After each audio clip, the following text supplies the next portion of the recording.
ஒரு கிறிஸ்பியான முட்டை வடை எப்படி செய்கிறதுன்னு பார்க்கலாம். அது ரொம்ப சிம்பிள் மெத்தட், ஈஸியாக நீங்கள் எப்போனா பண்ணலாம். அதுக்கு தேவையான பொருட்கள் 3 முட்டை, 1 வெங்காயம், கொத்தமல்லி, மிளகாத்தூள், உப்பு, மஞ்சத்தூள், சோம்பு, ஜிஞ்சர் கார்லிக் பேஸ்ட், கருவேப்பிலை, வேக வச்ச அரிசி.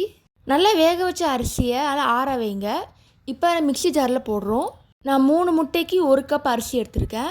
முட்டையை விட அரிசி வந்து 1/3 தான் இருக்கணும். அரிசி ஃபுல்லாக ஆட் பண்ணிக்கலாம். நெக்ஸ்ட்டு இதில் சோம்பு 1 spoon, ginger garlic paste 1.5 spoon போடுறோம். உப்பு தேவையான அளவு. இப்போ நல்லா மிக்சியில் அரைச்சிக்கலாம். நல்லா திக் பேஸ்ட்டாக வரணும், இந்த மாதிரி இருக்கணும். இப்போ முட்டைக்கு மாவு ரெடி பண்ணலாம். ஃபஸ்ட்டு நம்ம அரைச்சி வச்ச அரிசியை இங்கே போட்டுக்கலாம். இந்த மாதிரி திக்காக இருக்கணும், தண்ணி ஆட் பண்ணாதீங்க. நெக்ஸ்ட்டு நம்ம வெங்காயம் நல்லா பொடியாக கட் பண்ணிக்கோங்க, ஏன்னா அப்படியே நம்ம வடை செய்ய போகிறோம். நல்லா சின்ன சின்னதாக இருக்கணும். நெக்ஸ்ட்டு கொத்தமல்லி, கருவேப்பிலை இதுவும் பொடியாக கட் பண்ணிக்கோங்க. நெக்ஸ்ட்டு மசாலா ஆட் பண்ணலாம். மிளகாத்தூள், மஞ்சத்தூள், ஃபைனலாக முட்டையை ஆட் பண்ணிக்கலாம். இதில் 3 முட்டை போடுறேன். முட்டை ஆட் பண்ணதுக்கப்புறம் நல்லா மிக்ஸ் பண்ணிக்கோங்க. நீங்கள் அரிசி மாவு அதிகமாக போட்டிங்கன்னா மாவு கட்டியாயிரும்.